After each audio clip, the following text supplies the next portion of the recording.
Sabi ko sa inyo, kahit anumang negosyo, merong ups and downs. Palagi natin napag-uusapan yung puro ups lang.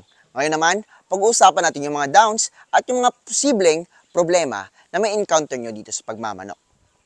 Isa sa pinaka-problema ng mga chicken farmers, aratay. Ito talaga yung pinaka-grabing sakit na pwede nyo ma-encounter. Dahil pwede po itong ubusin lahat ng mga manok natin, no? At within 24 to 48 hours lang, no? 24 to 48 hours, ubos po lahat ng manok ninyo.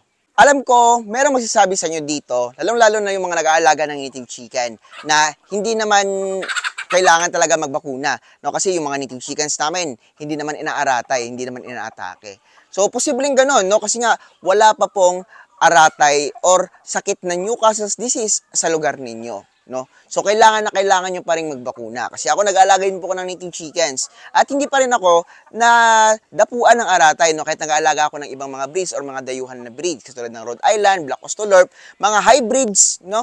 At iba pang mga mamahaling manok. Yan. Pero dito, to secure my business, no, to secure yung pera natin dito sa pag-aalaga ng manok, no, for security lang, and sa security din po ng pera natin, and para sa future ng ating mga manok or sa future ng business natin, no. So kailangan nyo po magbakuna po talaga mula pagkasisiw nila. Ngayon po ay hawak ko po yung sisiw na meron pong bulutong or fowl pox.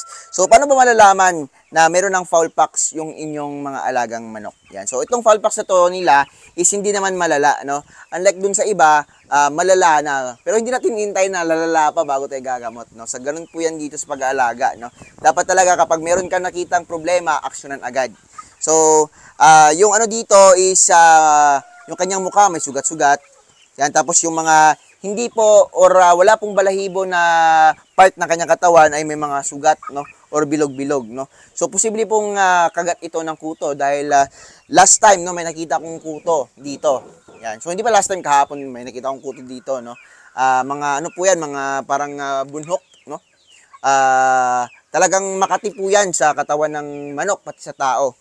So para hindi po makadapo sa iba yung kuto nila, lalagyan po natin sila ng insecticide na ginagamit ko. So, hindi po to sponsored, no? Ito po yung 7WP85, no? Kahit hindi ako bayad dito, okay lang, basta makatulong ako sa inyo para masolusyonan yung mga sakit sa bulutong. Yan. Kasi uso na naman yung bulutong, no? Yung bulutong po yung nakukuha sa, sa sakit na, sa lamok or sa kuto ng ating mga alagang manok. Yan. So, lalong-lalo na sa mga manok na naglilimlim, no? Kasi napapansin ko kapag naglilimlim po yung manok ay marami pong kuto dun sa pugad nila. And syempre yung mga sisiw natin, no, pag napisa po yun, aatakihin agad yun ng kuto, pati yung mga nanay, no? Kasi yung uncle ko, no, nakita nyo po na yung kanyang manok ay tinulungan po namin, nilagyan din po namin ng 7WP85 yung kanyang pakpak, mga katawan niya, dahil binubrood niya po yung kanyang mga sisiw, no, kapag gabi. So siya lang yung nilagyan namin kasi na-short po kami sa 7WP85 and ngayon nakabili na naman ako ng bago. Yan. So ito is pupulbal po natin, no. Gusto ko pong mapakita sa inyo kung paano ko i-apply itong 7WP85. Yan, ipupulbo pa lang, no, parang normal lang na pulbo. So safe naman siya, no, kasi hindi pa talaga namatay ng manok gamit yung 7WP85. Yan, so ito yung gagawin nating sample. Yan, pulbo lang ng konti lang, no. Tama lang.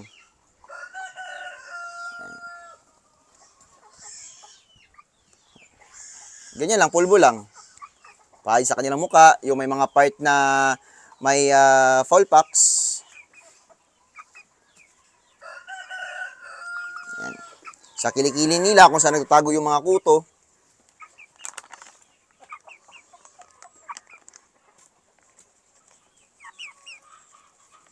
Yan.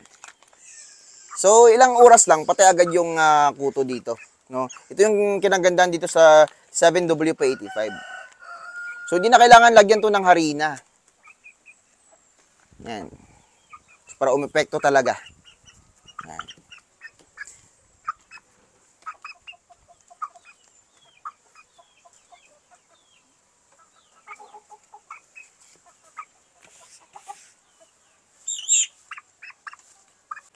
So kapag incubator po kasi, no, malinis po talaga yung mga sisiw. Kita nyo naman, no. Dahil nga hindi sila nilimliman ng kanilang nanay. Yun din po yung advantage itong paggamit ng incubator, no. Kita nyo naman, no. Yan. Pero kailangan pa rin yan lagyan, no, kasi nga natake natin ng fowl pox dito, 3 manok na, 3 sisiw na. Yung every corner dito or sa bahay nila, no, lagyan natin dito sa taas or sa gilid. Yan, ganyan lang po yung estilo.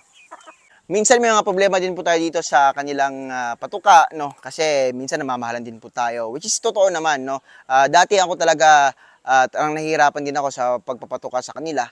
Kaya bago ako nag-stop sa trabaho, ay talagang nag-ipon ako ng pera at syempre yung mga manok natin, no, ay nakaka-sustain na po sa kanilang feeds. Kaya na po nilang kumita. Yan, para sa atin at para sa feeds nila, no? So bago po ako nag-stop. Yan.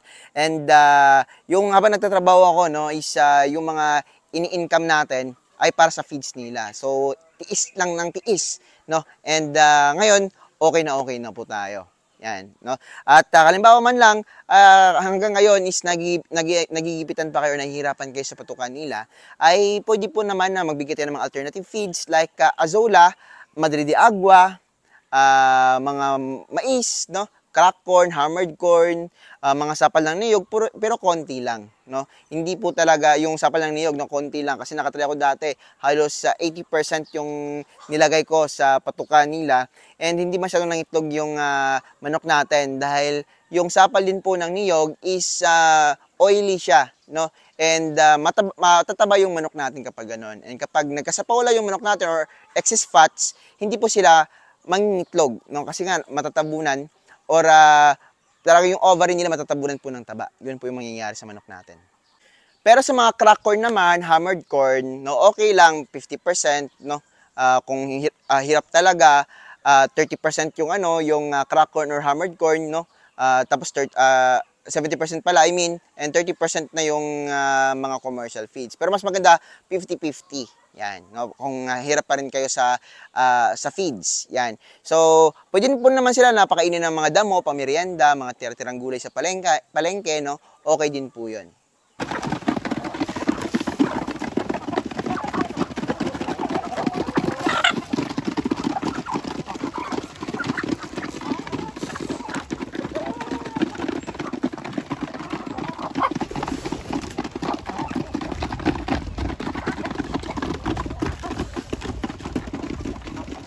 Nagatayo pa namoks kanina.